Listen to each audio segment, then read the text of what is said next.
Ale kumanga motema moto yaya.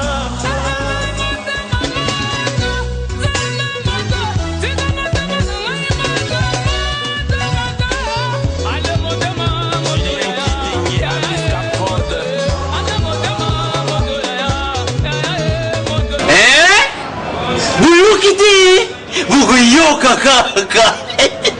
Qui ça? Nabiso. Qui est l'équipe partout? KNB. Kinshasa Nabiso. Qui est l'équipe partout?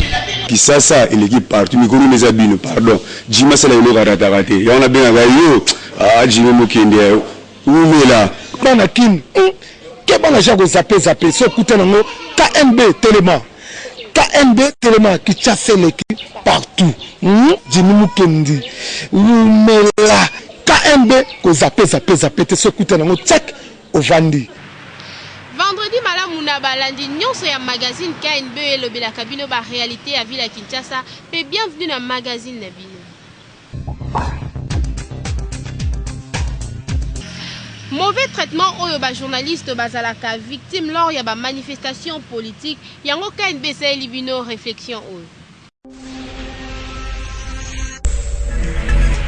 Plusieurs fois, les chevaliers de la plume sont victimes de mauvais traitements lors de manifestations publiques politiques. Et dans la ngambu opposition, to ya majorité, ceux qui kakamo mouvement et bandit, ba victime ya liboso et la journaliste. Or, le métier de journaliste est un métier libéral et garanti par la Constitution. Vu mauvais traitement, oyo ba journaliste baza victime nango, na occasion, ya journée internationale contre l'impunité des crimes commis contre les journalistes. Tu vois, du secrétaire général, il y a journaliste en danger, j'aide en cycle, a publié qui rapport Moko sur 87 cas d'attaque contre les journalistes et 26 médias recensés.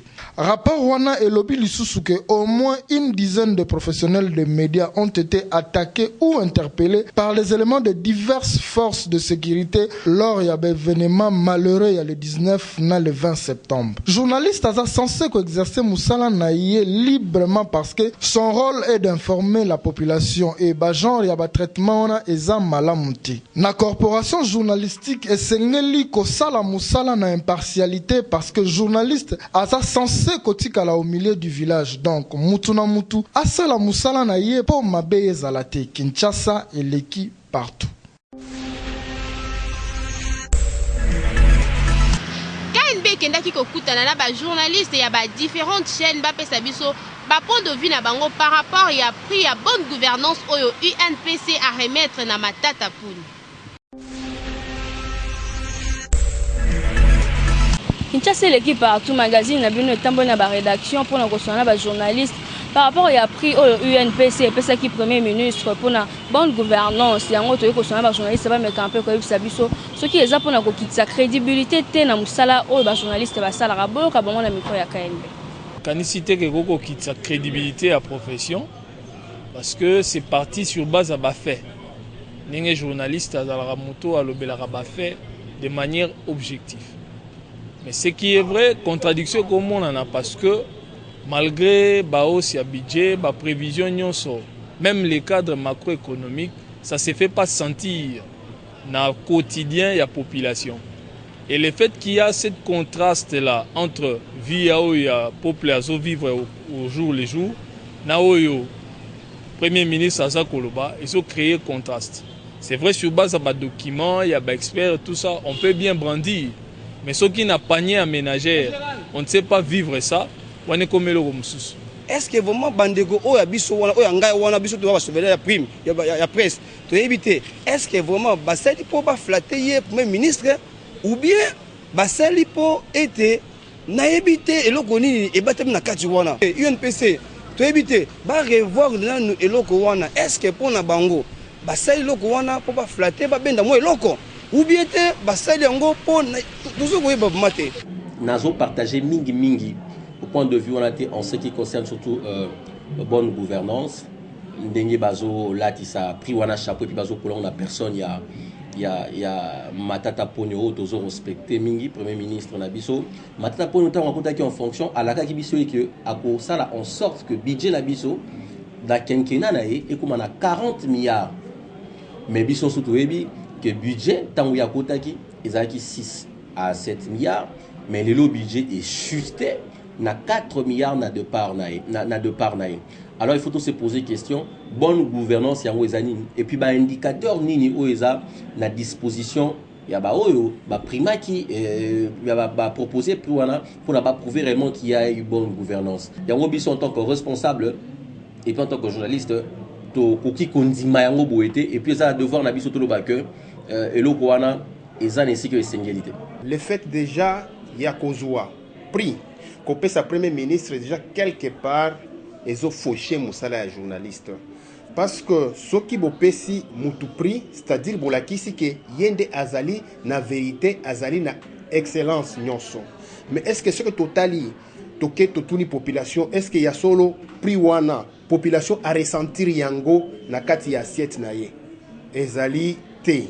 Alors ce qui bapesi prix wana, moi je pense que ezalaki erreur munene malgré que na sepelaka mingi pour na solaka mingi na président INPC, mais ngai personnellement nakanisi ke prix wana ezali malamuté na budget oyo papa Muzito atika ki yango na plus de 7 milliards, lelo comme na 4 milliards. Je pense que prix wana ezali un peu kokitisa musala ya journaliste. Toki ndenge ba journaliste ba pesi ba opinion na bango ba lobi que bazan la respect mingi pona ba kambi ya UNPC mais eza kokitisa crédibilité ya musala parce que économie ya mboka eza bien te. Kinshasa et l'équipe partout.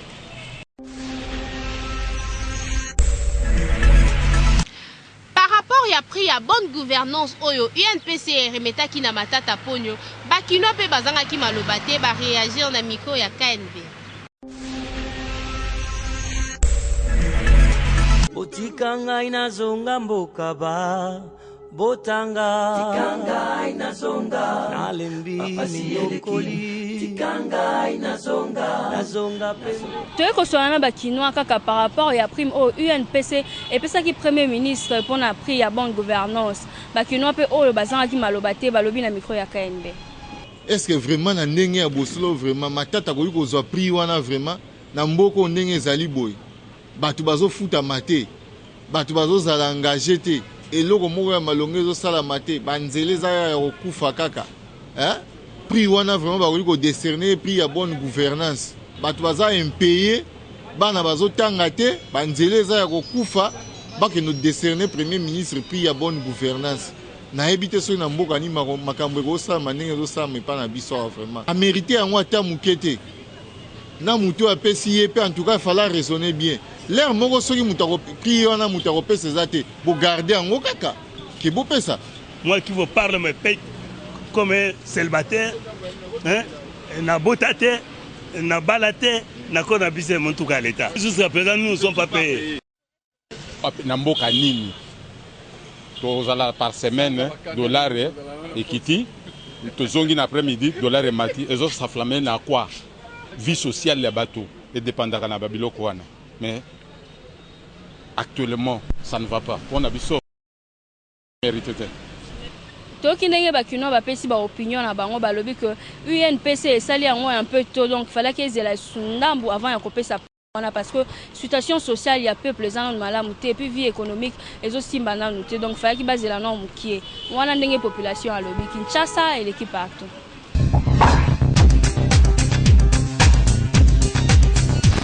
Photo c'est comme Mukepe Buka Kingo tinda photo na yo na page Facebook Kinshasa na biso KNB Kango Suka la photo tout c'est comme OK Buka Kingo écoute idée dans selfie écoute idée la photo tout c'est comme OK Buka Kingo écoute idée dans selfie écoute idée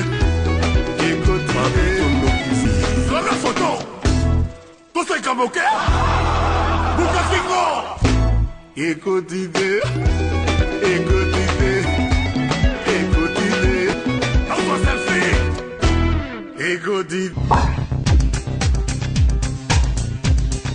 Docteur Dieudonné Ngoyi alobeli maladie à diabète pe alobi ba inconvénient nini ekoki kozala nango pona miso.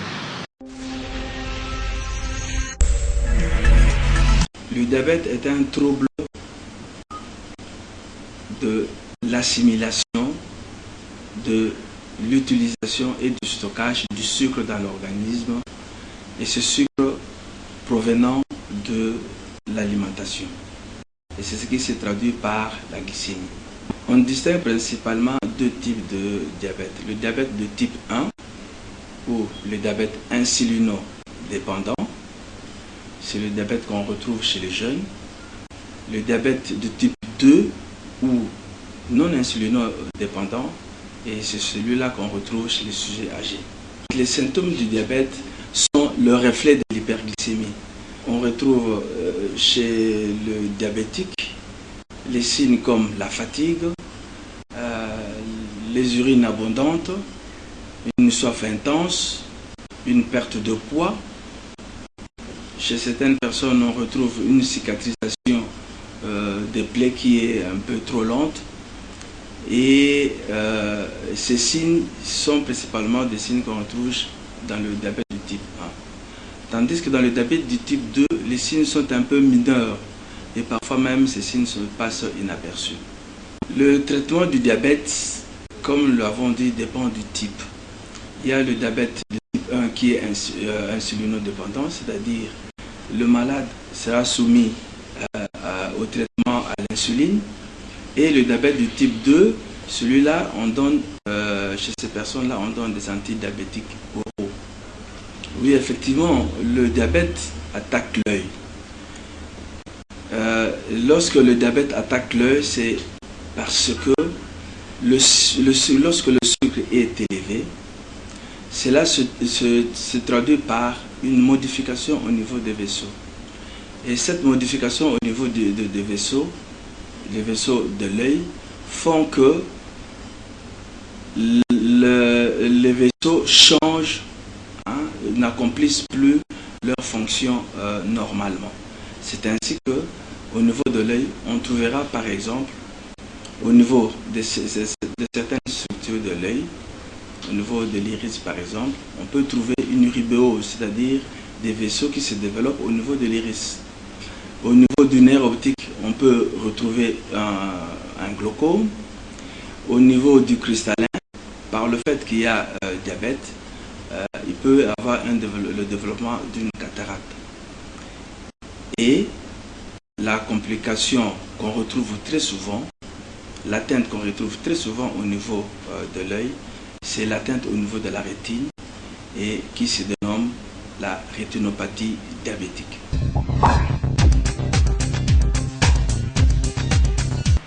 Mwasi na mobali o bavandaka ndako moko me nanu babalani te bakomi en pleine préparation ya mariage coutumier na bango, mobali akangi mwasi na ye na mobali mususu, oko continuer procédure ya libala to oko kata yango. Bozwa réponse ya mibali.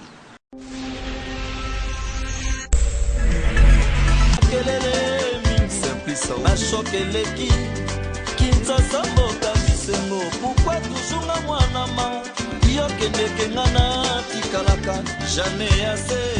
Les autres solana bakinois concernant moi sina mobali o bavandaka déjà ensemble mais nanu ba officialiser mariage na bango te mais une fois et ça li que bango mi balé moi discussion et ça li moi ça zonge plan na bango mais en plein préparatif il y a mariage coutumier na bango mobali akangi moi sina mobali mususu yango azoko mituna a continuer ko bala moi si wana to aboya e bazaki ensemble bakaboni.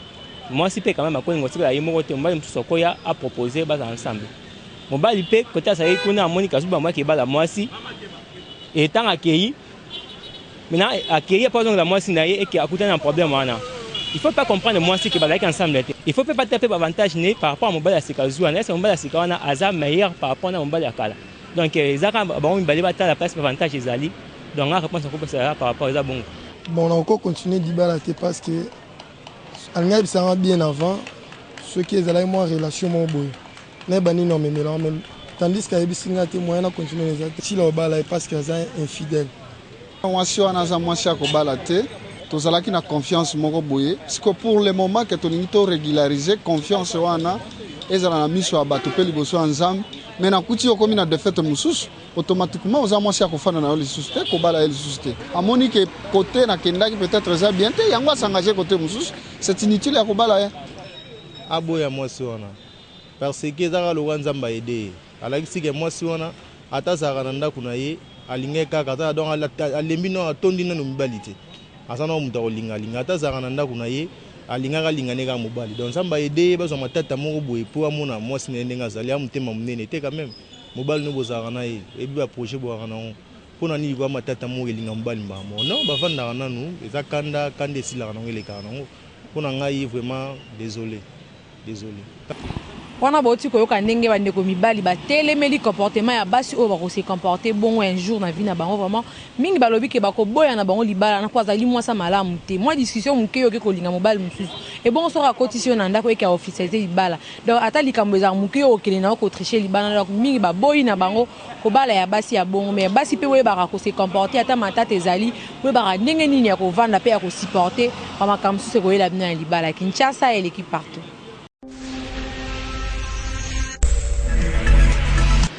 tosali constat que bato mingi bazalaka na bizaleli ya kobomba biloko ya kolia ntango yo azolia yaye bokomona te kaka ntango azosukola maboko mais soki moninga azolia yaye bazalaka toujours présent mpona kolia biloko ya bato yango tongi toyeba soki mpona nini bongo.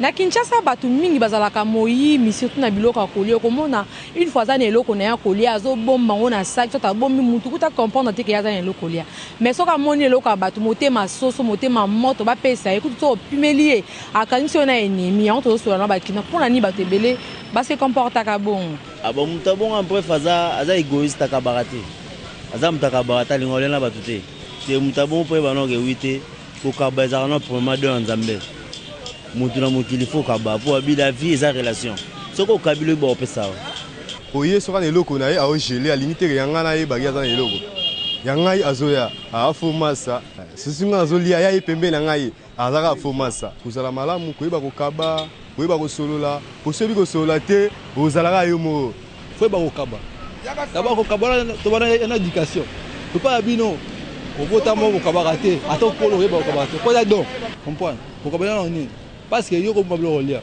bidi ko olia lobi ko kanza kuti mninga olia so mninga na so kuja olia siko okosenga ite parce que kabate kabilo moko pesa ya onde pamba kozanga ko kaba mzo za do ezaka ndenge héréditaire na kasa makila oko pesa pe conseil bo mais so kasa kana ngo penza aosa ndenge ko il faut pe ko kabaka omoni mobola osalisie ntana passe osalisie biloko ko olia fufu mapa ko pe me omoto pe me la tête faut kaba boyoki wana ndenge bakino batelemeli comportement ya bato bazalaka moyimi na biloko ya kolia alors faut koretenir kaka ke soki oza oliaka na bato mpe bakobanda kolia na soki eza kokabaka na yo te kolukaka mpe te bato bapesaka oyo bango bazolia Kinshasa eleki pa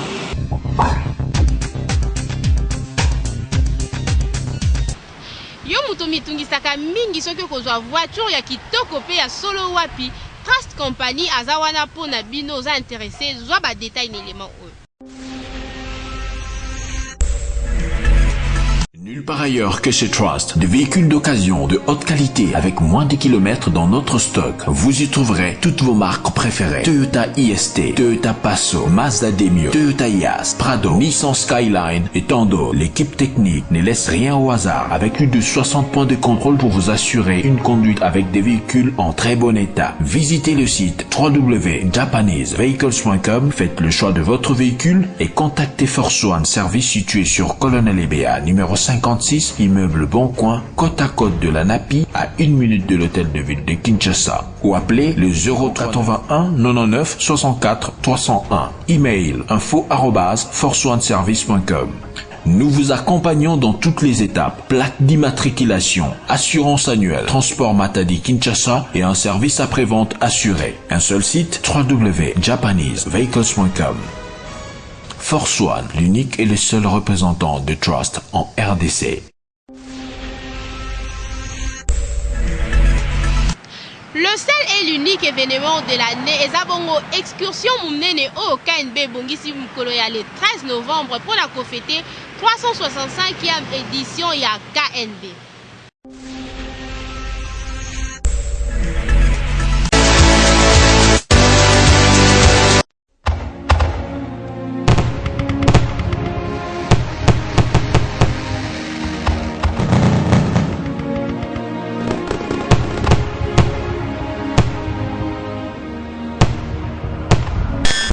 365 arrive, 365 est arrivé. La 365e édition de votre magazine KNB, c'est déjà dans quelques jours.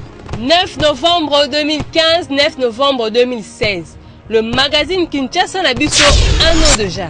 Magazine Oelobelaka via Bakinois sans concurrent ni ba imitateur, unique en son genre, mon côté na Kinshasa, mon côté na RDC.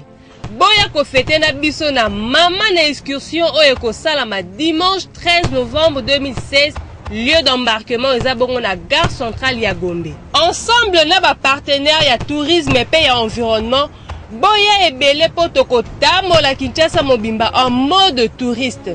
Pe ba bete la biso ba histoire, pe masolo nyonso oyo toyokaka na Kinshasa. Ba billet oyo eza numéroté de 1 à 365. Soki osombi yango à $20, nde oko bénéficier na t-shirt souvenir ya KNB, consommation ya boisson sucrée, pe accès na point de chute et sika fête monene ekozala. Occasion po bokutana na ba agent nyonso ya KNB pe ba présentatrice préférée na bino oyo butu moi basalelaka bino musala po bosepela. Oyo bakozala très disponible pona kosolola na bino pe ko immortaliser ba moment de joie oyo toko lekisa ensemble. Surtout ba selfie sans trop. Toko souffler gâteau ensemble, kolia, komela, musique na comédie. Ba betela yo lisolo te, excursion Kinshasa na biso nanu ezala te. Première édition yangoyo, billet à $20 seulement. Eza déjà en vente na siège à Force One Service na croisement Colonel Ebea avenue du Marais na commune ya Gombe. Non loin ya hôtel de ville ya Kinshasa, ba surprise eza ebele. Lokola toza kaka na besoin ya 365 personnes, mi sombelaka déjà billet bien avant pour soki ba place ekoki na bus, moyen to bakisa bato ekozala te. 365e édition ya KNB, un an ya magazine Nabino, unique événement de l'année. Kinshasa et l'équipe part.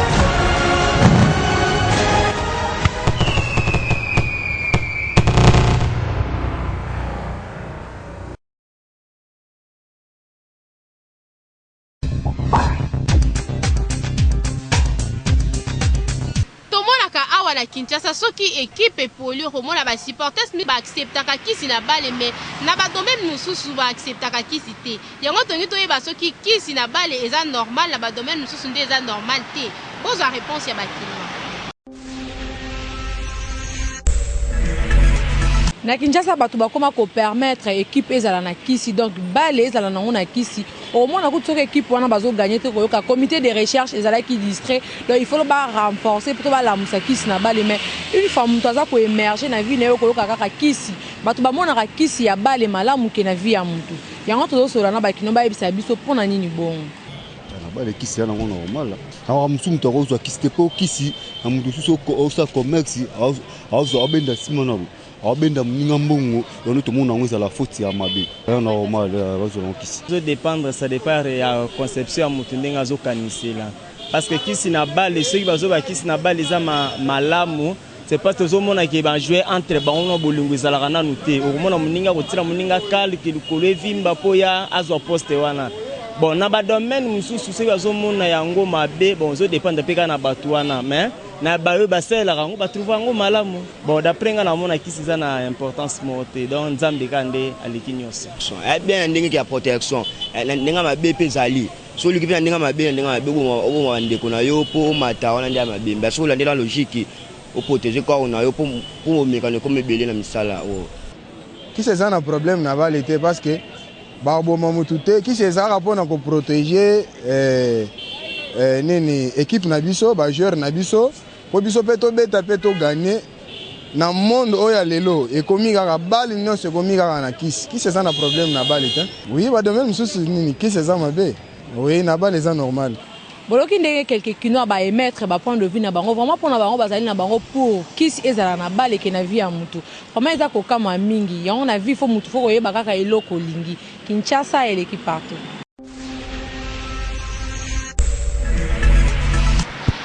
Que boza ebele liboso ya ba poste téléviseur na bino pona kozela ngo actualité nino e dominer na Facebook mukolo ya lelo.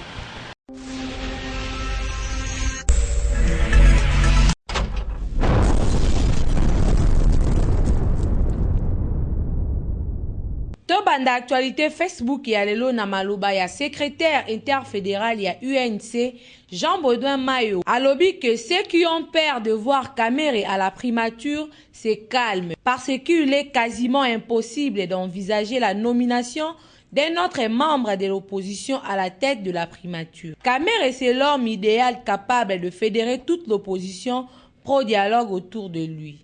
Ba internaute balobi bango bazo bangate mais ezo ou melande basala babimisa gouvernement. Les rassemblements maintient son meeting de ce samedi malgré décision ya gouverneur de la ville interdisant le manifestation publique. Bango balobi baza lié na makambu wana te po bazo qualifié yango d'anticonstitutionnel. Finale coupe de la CAF. Un trio sénégalais pour officier la rencontre retour de la finale. Il y a 12e coupe, il y a confédération entre Mazembena, Mouloudia d'Alger. Ba internaute basengi na Mazembe bazala concentré pour contre faction ba rata yango kaka boye. Ba misusu kutu balobi bonne chance. Tambola na Facebook omo na makambu. Patron akangi mwana musala na ye moibi. Mais mwana musala awangani ye pe alobi azo yoka te. Oui. Ouais. Mais qui a bu ma boisson?